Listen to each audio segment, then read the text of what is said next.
I saw in a vision of a night a country which is a neighbor to us. I'm not going to mention it because it's a sensitive thing. The Lord showed me.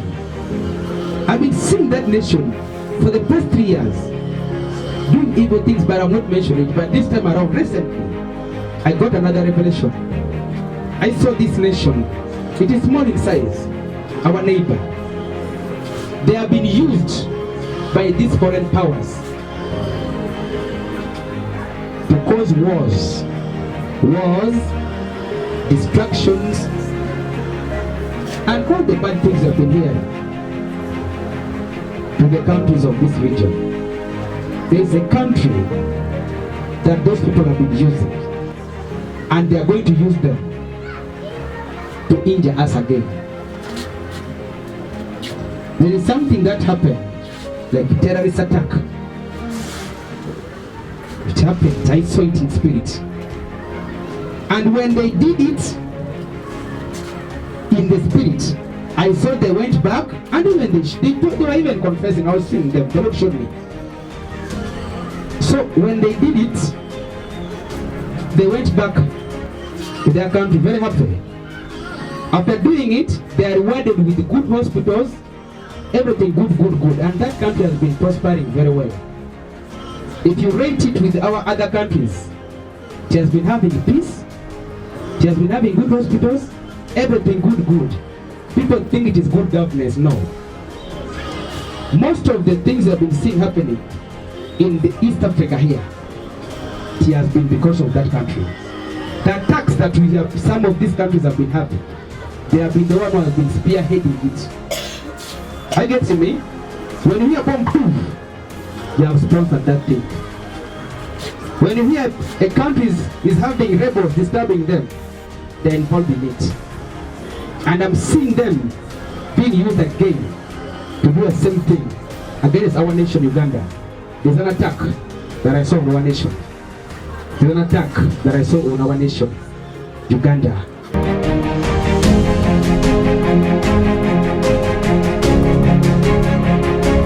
We begin with disturbing news. Militants linked to the Islamic State group hacked and burnt 41 students to death in western Uganda, in the country's worst such attack in over a decade. A further 8 people remain in critical condition after the attack on Lubiria Secondary School in Mpondwe. Boys staying in dormitories are among the dead. Several others, mostly girls, have been abducted, according to authorities. NTV's Rose Wangoi has those details. Police said they suspect Allied Democratic Forces ADF, a rebel militia with links to the Islamic State group, attacked Lubiriha Secondary School at around 11 p.m. on Friday. The school, which is privately owned, is located in the Ugandan district of Kasese, about 2 kilometers from the DRC border. The attackers are said to have torched the students' mattresses and are also thought to have detonated bombs in the region. A dormitory was burnt down and a food stall looted. Some of the students were burnt or hacked to death, and others, especially the girls, were abducted. So far, 41 bodies, mostly students, have been recovered from the school and taken to Bwera Hospital mortuary. In addition, 8 victims have been rescued and remain in critical condition in hospital. Some of the bodies are said to have been badly burnt, and a test will need to be carried out to identify them. According to Isingoma, their assailants stormed the boys' dormitory at around 11 p.m. on Friday night, throwing a bomb inside after the occupants refused to open. They came from outside to see what has fallen down. They said, okay.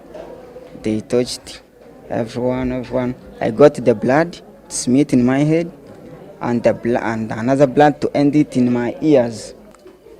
They go to the arm to pull it in this side. I did like this. Then I feel like someone who has died. I started alarming, in the chest, like a frog. After this gruesome experience, Isingoma now wants to join the army to get vengeance against the rebels. Godwin Mumbere is another survivor who is nursing a gunshot on his arm. They leave the dormitory of boys and then we go to the dormitory of girls. They say girls open the door, girls open, starting killing them all.